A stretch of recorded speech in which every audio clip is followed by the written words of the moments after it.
and they all want to make deals, and we're going to make deals, but they're going to be fair deals. They're not going to be rip-off deals. And you know, we were losing almost $5 billion a year. No country can do that. And now we have it down almost to even, maybe even better than even, because of the tariffs on cars and aluminum and steel. We have tariffs 25% on cars, aluminum and steel. There's a rush to build new steel plants, a rush to build new aluminum plants, and a biggest rush I've ever seen, that we've ever seen, to build car plants. We have like 11 of them or something, big ones, where you guys maybe work. Maybe you won't want to work, you'll do something else instead of that. But if you like cars, you'd like to work at one of these plants, the biggest plants in the world. 3 of them have left Mexico before construction started, 1 of them during construction, and they're coming to this country. They're coming back. Don't forget, and we get along great with Mexico, but Mexico took 32% of our car building business. So it's amazing what's happened. Remember this number, anywhere from $3 to $5 billion a day. That's not $1 million, that's $1 billion a day. Nobody can even imagine it. And that's what we were losing. And, you know, hence we have $36 trillion in debt and everything else. And in the end, I think what's going to happen is we're going to have great deals. And by the way, if we don't have a deal with a company or a country, we're going to set the tariff. We just set the tariff. It's something that we think that will happen, I'd say, over the next couple of weeks. Wouldn't you say? I think so. Over the next 2-3 weeks.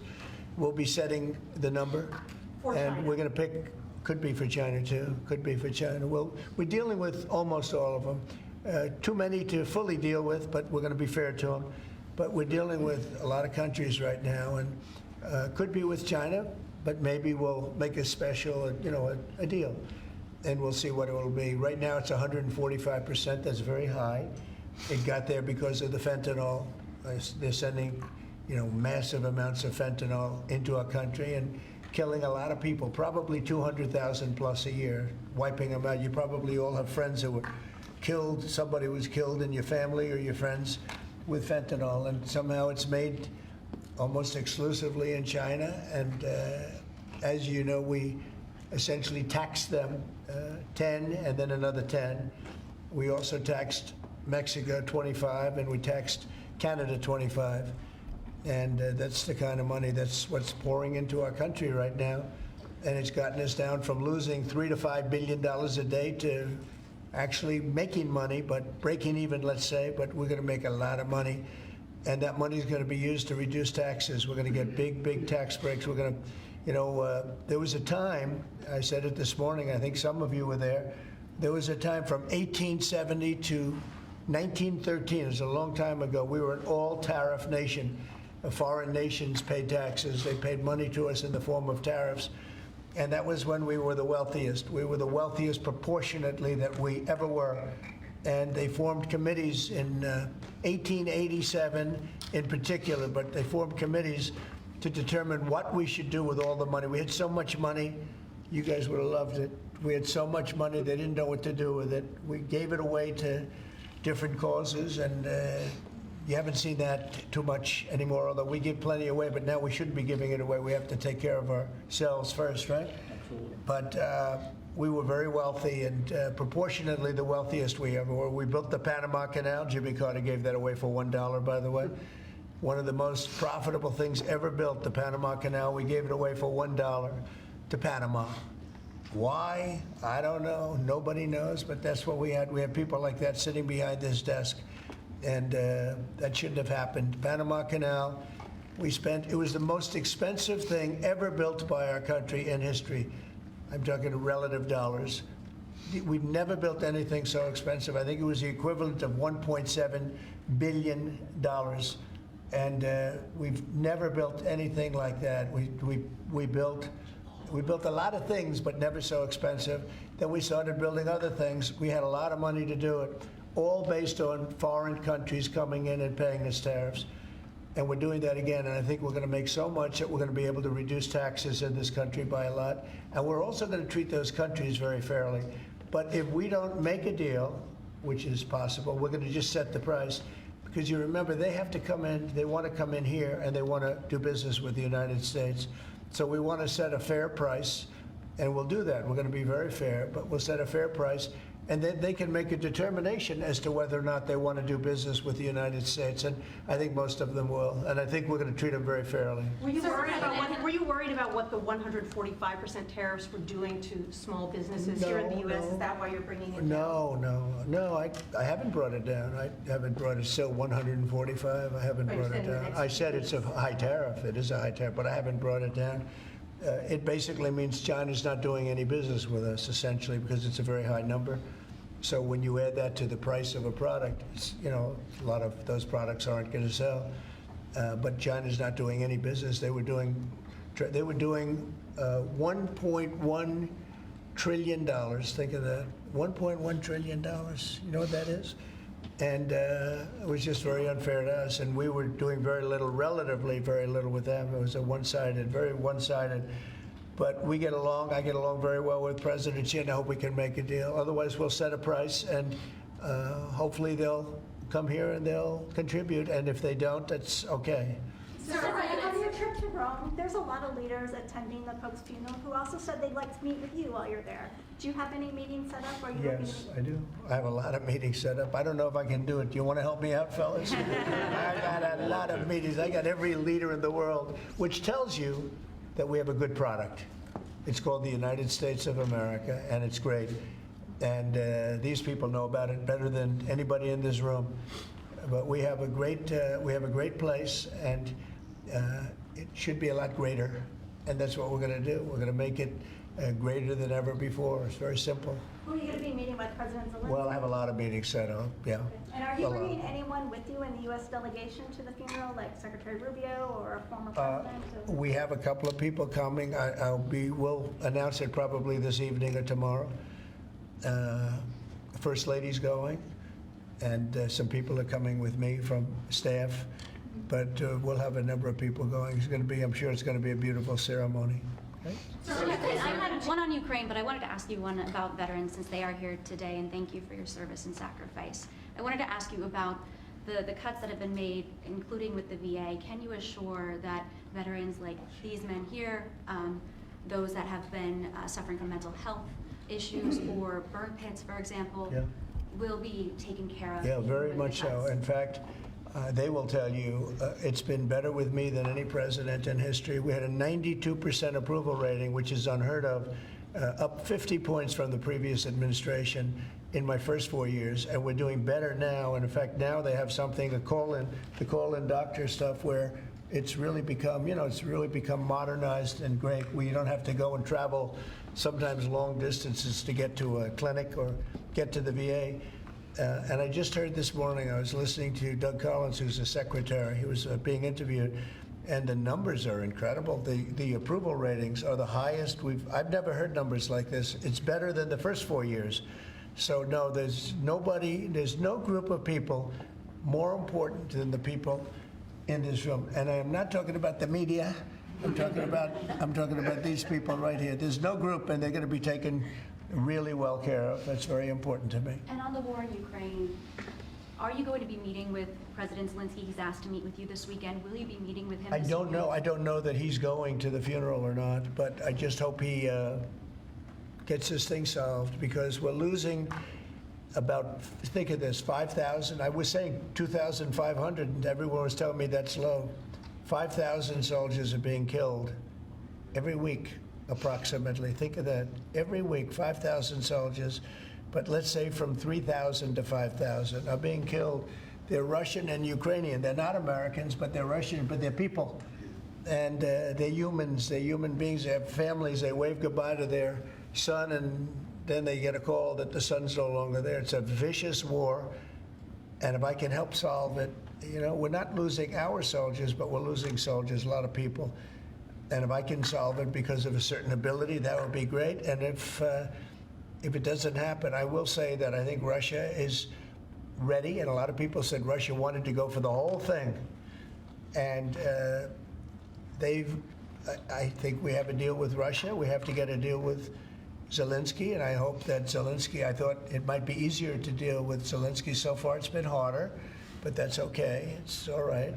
But I think we have a deal with both. I hope they do it, because I'm looking to save. And we spend a lot of money, but this is about a lot of humanity. This is the worst. I get the pictures, the satellite pictures. I've never seen anything like it of the fields after some of these battles. It's horrible that it's going for nothing. We would have never had this problem. You would have never had that war if I were president. I guarantee you that. And for 4 years, you didn't have it. Are you hoping to meet with Vladimir Putin? Are you hoping to meet with Vladimir I will be meeting Putin with in him. Saudi Arabia? It's possible, but most likely not. I think we'll meet with him shortly thereafter, though.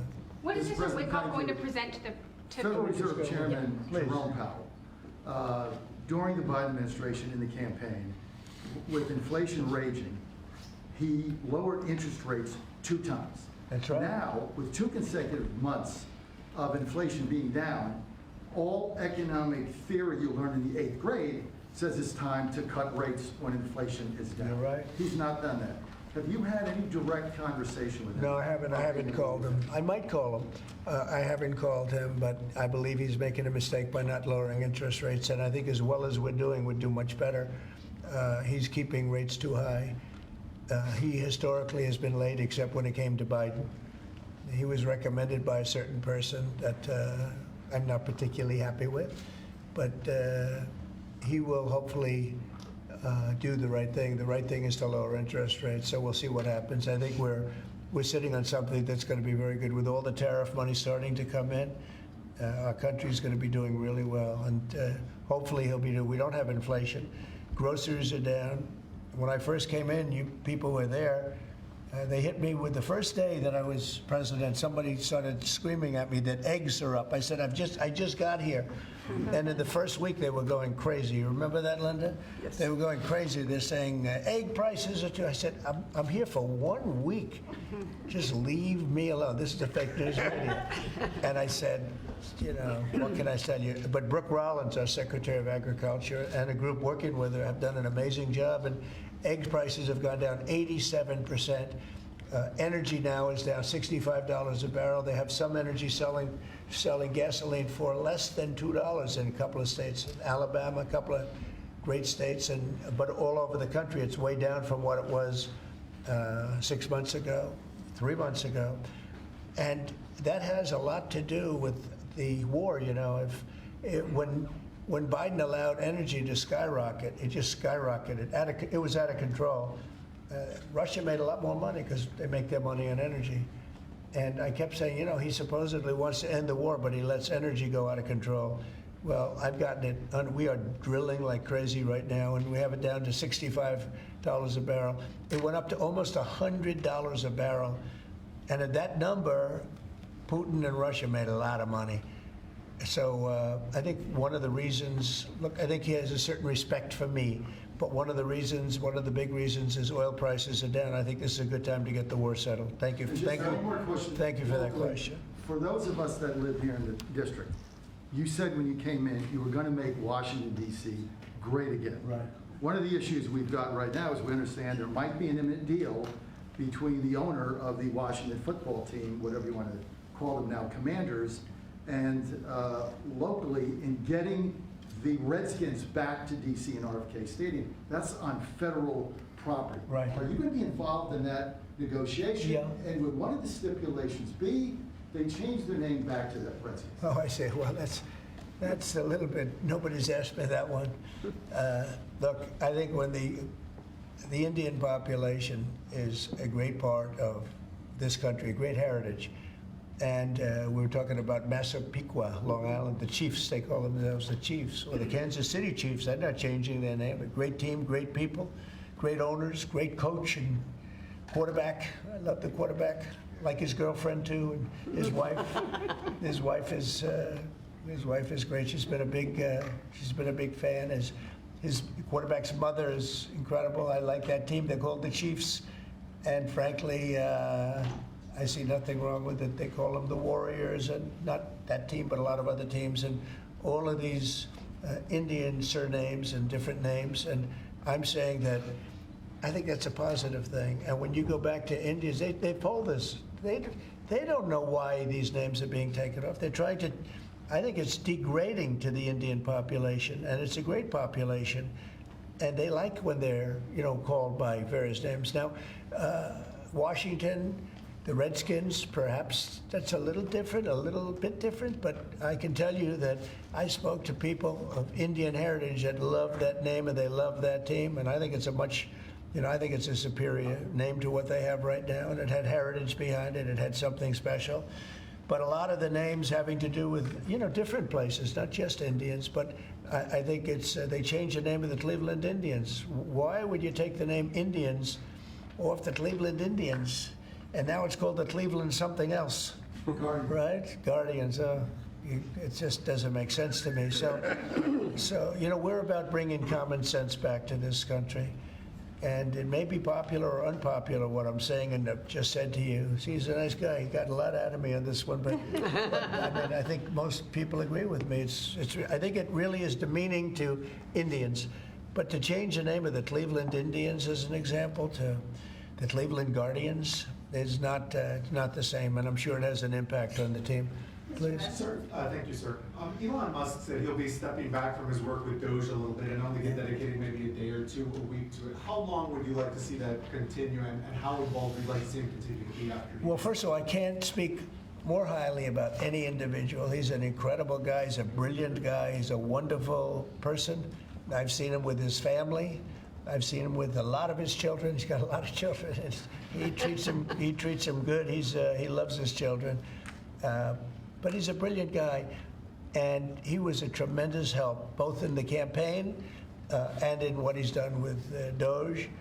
And, we're talking about almost $200 billion and rising fast, because many of the things that we were looking at are now being found out to be fact. It's terrible. I mean, the fraud, the waste, the abuse, the everything that's happened is just terrible. So I also know that he was treated very unfairly by I guess you'd call it the public, by some of the public, not by all of it. I say he makes an incredible car, everything he does is good, but they took it out on Tesla. And I just thought it was so unfair because he's trying to help the country. But he has helped the country. I also want him to make sure that he's going to be in great shape, and I know he is. I mean, he's going to do great. He loves the country. He didn't need to do this. He did it. And I told him, I said, whenever you're ready, I'd like to keep him for a long time, but whenever you're ready, he's an exceptional guy. When you see those rockets go up and come back and land in the same gantry, nobody else can do that but this man. So he's just an incredible person, and he's a friend of mine, and he's a nice person, too. He's a very nice person. He really helped the country, saved us a lot of money. And I heard him say that he'll start easing, he was always at this time going to ease out. And when he goes back to Tesla, that'll be taken care of. It's artificial. These were sick people that thought they were doing something. He's a great patriot, and it shouldn't be the way, that should never have happened to him. And I will tell you right now, he makes a great product. He makes a great product. It's a great car. It's great everything. Starlink is great. What he does is good. He's doing medical things that are amazing. And we have to, at some point, let him go and do that. And we expect him to be doing it about this time. But I'll talk to Elon about it. Thank you for the question. Sir, a second question. Yeah. Canada has an election coming up. Do you have a prediction for that, and what do you think the results of With that respect to be Canada? with the negotiations? Oh, I don't want to predict other nations' elections. It's tough enough doing this one. Look, I love the Canadian people. I like Canada, but it's costing us $200 billion a year to support Canada. $200 billion. And I say, why are we doing that? You know what? We can make our own cars. We have more energy than they do. We have more energy than anybody in the world. We don't need their lumber, obviously. We have more lumber. We have a lot of lumber. We have a lot of everything that they sell us. But in particular cars, they took a large percentage of the car making, and I want to bring it back to this country. I really don't want cars from Canada. So when I put tariffs on Canada, they're paying 25%, but that could go up in terms of cars. When we put tariffs on, all we're doing is we're saying we don't want your cars in all due respect. We want really to make our own cars, which is what we're doing in record numbers now. You know, we're going to be at record levels in a very near future because of all the plants the car plants that are being built. And I'd rather see them made in Michigan and made in South Carolina and made in different states, Tennessee. We have a lot of great car-making states, and we have some that aren't car-making yet, but they will soon be car-making states. And that's what I want to see for our country. At the same time, I want to help Canada. I have spoken to the current Prime Minister. He was very, very nice, I will say. Very nice. We had a couple of very nice conversations, very good. But I don't think it's appropriate for me to get involved in their election. Mr. President, If I may, this deal that you have with Russia, does it include recognizing Russia's sovereignty over Crimea? Well, everything is good. Look, I just want to see the war end. I don't care. If they're both happy, they both sign an agreement. I have no favorites. I don't want to have any favorites. I want to have a deal done. I want to save the lives. Now, with that being said, we're spending hundreds of billions of dollars through Biden. Biden should have never let that war happen. We're spending hundreds of billions, maybe $350 billion we've given to Ukraine. And we could use that money right here. So I'd like to see that. But most importantly right now is when I see the pictures, the satellite pictures of the battlefield, if I can stop that because of an ability I have to do things, I want to see if I can do that. Yeah. Mr. President, thank you. On tariffs, you just mentioned that 25% could go up on cars in terms of Canada. Does that mean that you're considering changes to the auto tariffs and auto parts? No, we're not considering it now, but at some point it could go up, yeah, because, again, we don't really want Canada to make cars for us, to put it bluntly. We want to make our own cars, and we're now equipped to do that. They took a lot of our car business. Mexico, too, took a lot of our car business. We want to make the cars here. I'm running this country. I'm not running Canada. And that's why I asked Trudeau, who I call Governor Trudeau affectionately, but I asked him, why are we spending $200 billion to support Canada, to subsidize Canada? And he was unable to answer the question. I mean, why are we doing that? And I have to be honest, as a state, it works great. As a nation, considering the fact that most of the nation, 95% of Canada, what they do is they buy from us, and they sell to us. They sell to us. If we didn't buy their oil, and we don't need their oil. We have more oil than anyone, but we don't need their oil. We don't need their lumber. We don't need their cars. We don't need anything. So I said, why are we doing this? Why are we spending $200 billion? It doesn't make sense. If we needed something, that would be a different subject. So I'm working well with Canada. We're doing very well. We're working on a deal. We'll see what happens. But again, why, representing this country, why are we spending $200 billion to support and subsidize another country? Because if they didn't have us, and if we didn't spend that money, as Trudeau told me, they would cease to exist. He said that to me. They would cease to exist, which is true, certainly as a country. And then on tourism, there's been a steep drop-off in international travel to the United States. It was down 12% last month, down even more from Western Europe. Why do you think that there are fewer people suddenly who want to travel to the United States? Well, there could be a little, there's a little nationalism there, I guess, perhaps. It's not a big deal, but, with the dollar being where it is, because, China would always fight for having a low dollar. Japan would always fight for having a low dollar, meaning a low yen, or in the case of China, the yuan.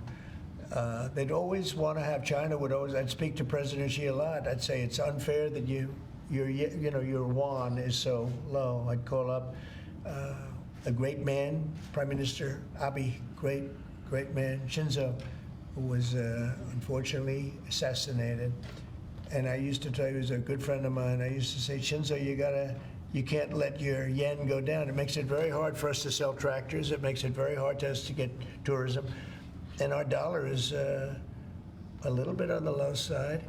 And that means that a lot of tourism is going to come in. But I could see a little bit of nationalism at work. And I can see it likewise with us, not wanting to go to certain countries. But that will work out very Do easily. you think some people are scared to come here because they hear the stories of tourists who are detained for a few days No. or even a week or two? No, we treat our tourists great.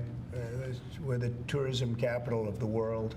There's no place like this. And there may be a little bit of nationalism, but I doubt it. I actually doubt it, yeah. Mr. President, has there been any direct contact between the U.S. and China trade at all? Yeah, of course. And Every day. every day. And then secondly, would you support a millionaire tax? I think it would be very disruptive because a lot of the millionaires would leave the country. You know, in the old days, they left states. They'd go from one state to the other. Now with transportation so quick and so easy, they leave countries. You'll lose a lot of money if you do that. That would, and other countries that have done it have lost a lot of people. They lose their wealthy people. That would be bad because the wealthy people pay the tax. Okay? Sir, how did the talks today go in London? Do you think that the asks from Ukraine and Europe I think they went well. I mean, you know, we got to get two strong people, two smart people to agree. And as soon as they agree, the killing will stop. But yeah, I think they went well, pretty well. So as you Mr. still President, watching the we understand that you, your economic team, many of them are here today, J.D. Vance, has negotiated what's been called a monster trade deal with India, like biggest one ever. Can you share with us what some of the framework of that might be? You said England. India, India? India, Oh. Muslim. They're not very complicated, these deals. It's about the tariffs. India charges almost more than any other country in the world. And believe it or not, we do very little business with India, other than the fact that I like the Prime Minister very much. He's a friend of mine. He was here 2 weeks ago, as you know. And we stood right outside, did a news conference. Unfortunately, the grass was very wet. And it was very hard for people to stand on the grass. They got their shoes all ruined. But other than that, it was a very good news conference. And he's a great guy. But we do very little business. You know why? Because their tariffs are so high. They have among the highest tariffs, higher than China. They have among the highest tariffs in the world. And I understand they're going to reduce those tariffs. But it's really sort of their problem, not ours. We do very, very little purchasing in India because and selling. We do very little selling. I mean, Harley Davidson, I said, how are you doing in India? This is about 6 years ago. They came to lunch as a great American company. They make the motorcycles. And I said, how are you doing in India, as an example? Well, we don't do any business there. Why? Because the tariffs are too high. I said, that's interesting. Well, what are you going to do? He said, well, we're going to build a plant in India. And that's what they did. I don't want that to happen. They were forced to build a plant. Well, essentially what we're doing is the same thing. Remember, there's no tariff when they build their plant here. And everybody wants to build because they don't want, and the higher the tariffs go, the more likely it is they come in and build a plant. You know, I mean, if it's 25%, that's fine. If it's 50%, you'll get more plants. 75, you get more. At 100, you get more than that. And they're all coming in at numbers that I don't think, Howard, there's ever been numbers like we've seen. Never. $7-8 trillion worth in 2 months. Because it took me a month to get started, in all fairness, but in 2 months we did this, and now we're coming up on 100 days, first 100 days, and I think we're going to be close to $8 trillion. There was never any president that did even a tiny percentage of that. Okay, any other questions? Sure, we're going to have a deal signed, one of the deals signed by your 100-day mark, and China is saying that you're threatening and blackmailing them into a deal. What would be your response? Well, I mean, China, look, I have great relationships in China, and with President Xi in particular, but China has been charging us massive tariffs for many years. That's one of the reasons they were able to steal so many of our companies. They took our companies out of America, and they built their plants in China. And one of those things, so now we're reversing it, but at levels that nobody's ever seen before. No, we're going to get along great with China, I have no doubt about it. Thank you very much, everybody. Thank you, press. Thank you. Thank you. Thank you. Keep going. Right out the door that way. Thanks, guys. Thank you. Everybody. Thank you.